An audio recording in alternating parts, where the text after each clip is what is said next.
Hi everybody, it's Honest John again. Well, if you've been paying attention, you have noticed that more and more lines are being filled in the picture that connects Donald Trump and his campaign to Russia.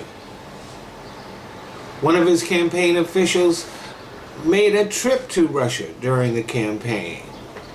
All of those people who denied that they had anything to do with Russia, all of a sudden, well, bit by bit and drip by drip, we know that they were meeting with Russian officials, calling them up, communicating with them. We know that Donald Trump met with the Russian ambassador now, even though he had said, I've never met anybody in Russia.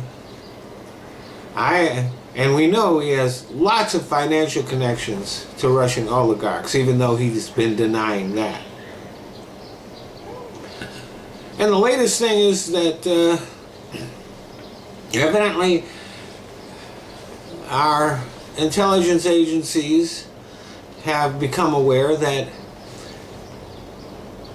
computers at a couple of Russian banks were almost constantly dialing up computers connected to Donald Trump's businesses.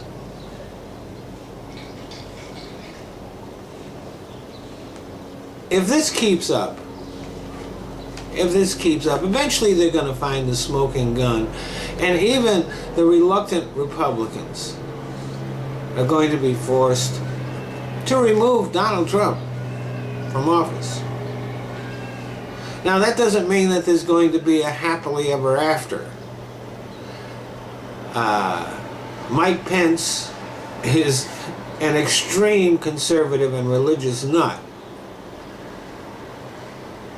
So it's not like all of a sudden there's going to be some enlightened leadership here in the United States. And when you think about it, the Democrats have very little to gain from that change. In fact, they have stuff to lose.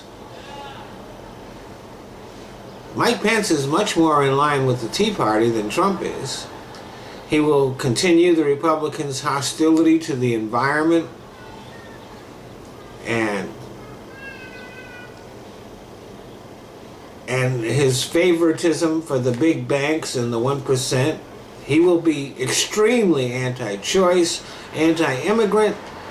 Underneath the appearance of calmness and reason is a hard right ideologue.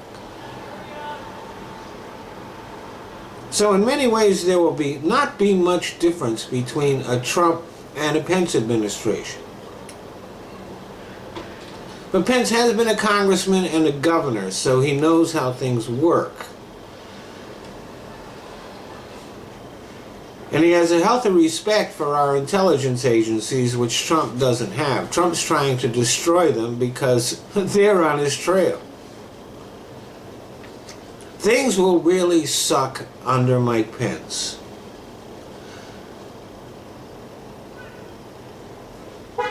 And for the Democrats, as I said, it would be better if Trump stayed in office. The flagrant lunacy that surrounds Donald Trump could potentially lead to very impressive victories in the 2018 election. And in 2020, too.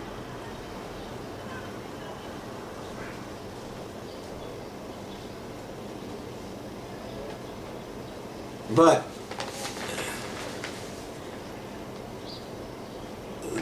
the Democrats, unlike the Republicans, are not thinking about what they have to gain and lose. They are thinking about the country.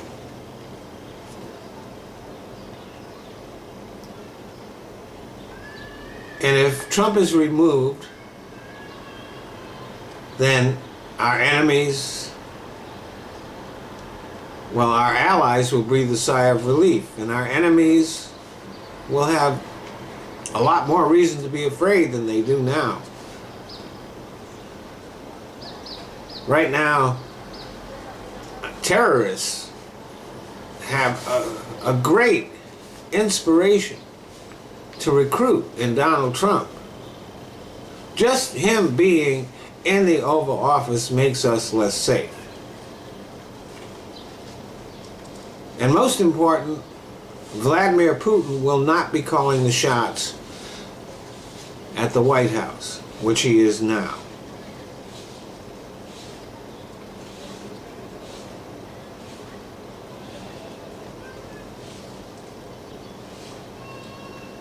Leaving Trump in office would, in a fairly short time, make the Republican brand so toxic that even lifelong Republicans will be voting for Democrats just to stop Trump.